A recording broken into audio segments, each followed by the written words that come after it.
Наверное, самым любимым и популярным видом кулича является кулич, приготовленный на сдобном дрожжевом творожном тесте. И недаром, потому что кулич обладает отменным вкусом, невероятно приятным ароматом, чудесной структурой, влажной и пористой, долго сохраняет свою свежесть и не черствеет по сравнению с другими видами куличей, а рецепт его совершенно не сложен, и с ним справится, я думаю, любой. Друзья, рада вас видеть. Сегодня мы с вами приготовим кулич на сдобном дрожжевом тесте, и к нему сделаем одну из лучших видов глазури – глазурь на желатине.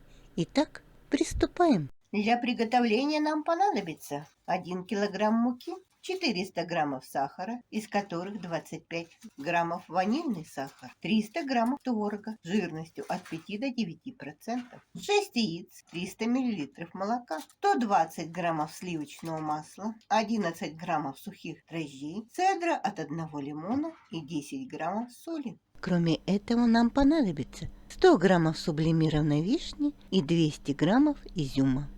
Подогретое до 35-38 градусов Цельсия молоко добавляем все дрожжи и размешиваем их. Теперь добавляем в дрожжи 50 граммов сахара, беря сахар из общего количества. И добавляем 200 граммов муки. И, накрыв крышкой полотенцем, ставим опару в теплое место. Она должна подняться в 2 раза. В творог добавляем масло. Пробиваем блендером до однородности.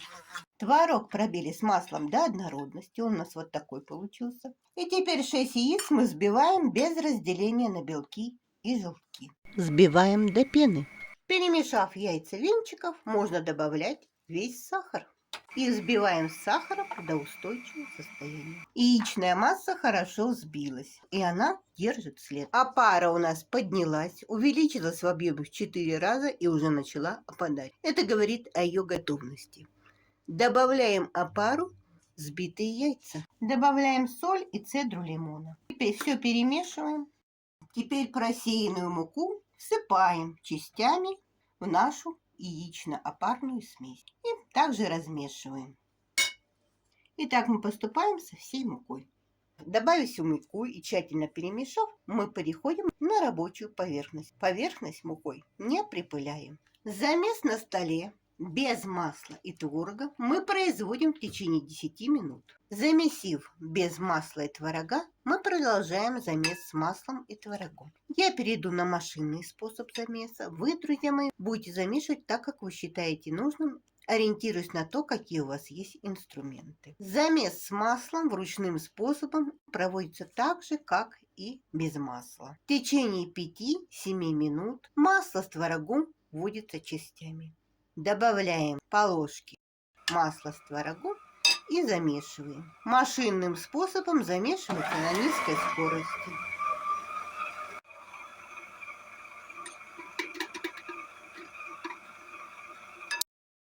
Друзья, вымесив тесто с творогом и маслом, мы отправляем его на расстойку на полчаса, накрыв расстойную чашу дежу пищевой пленкой, полиэтиленовым пакетом или полотенцем. Тесто поднялось, и теперь мы делаем первую обмельку. Кладем тесто на рабочую поверхность, которая смазана небольшим количеством растительного масла, так же, как и руки. Муку не подсыпаем. Из теста формируем прямоугольный пласт. Тем самым выпускаем углекислоту. Подхватываем нижнюю часть, заворачиваем ее до середины. Далее берем, также подхватываем верхнюю часть, накладываем на нижнюю, а потом последовательно делаем с боков. То есть формируем из теста конвертик. И отправляем дальше на расстойку. Накрываем пленкой и отправляем еще на полчаса. Изюм на 15 минут заливаем кипятком или же замачиваем в горячем крепком ароматном алкоголе, то есть в роме или коньяке. Затем воду сливаем, обсушиваем изюм в полотенцах и перемешиваем все это с 1 столовой ложкой муки. Изюм у нас будет готов уже для того, чтобы добавить его в тесто. Прошло еще 30 минут. Обминаем тесто, формируем из него прямоугольник и далее складываем его снова конвертиком, попутно закладывая сухофрукты. На каждую сторону конвертика мы кладем 1/4 часть сухофруктов. Сначала закрываем одним концом. Теперь закрываем другим концом и на него кладем оставшийся изюм с вишней. Прошло 30 минут, тесто поднялось, и мы с вами будем формировать куличи. Формы для куличей можно заполнять по объему или по весу. Я буду заполнять по весу. У меня формочки на 200 и 300 граммов. Если вы собираетесь заполнять формочки по объему, то они должны заполнить 1/3 объема формы. Друзья, разрезали на весовые части и теперь формируем из них шарики. И кладем в формочки. И так поступаем со всеми. Распределив тесто по формам, отправляем куличи на расстройку в теплое место. Они должны подняться примерно 1–1,5 сантиметра, они не должны доставать до верха. Друзья, куличи поднялись, теперь мы их отправляем в разогретую до 170 градусов Цельсия духовку.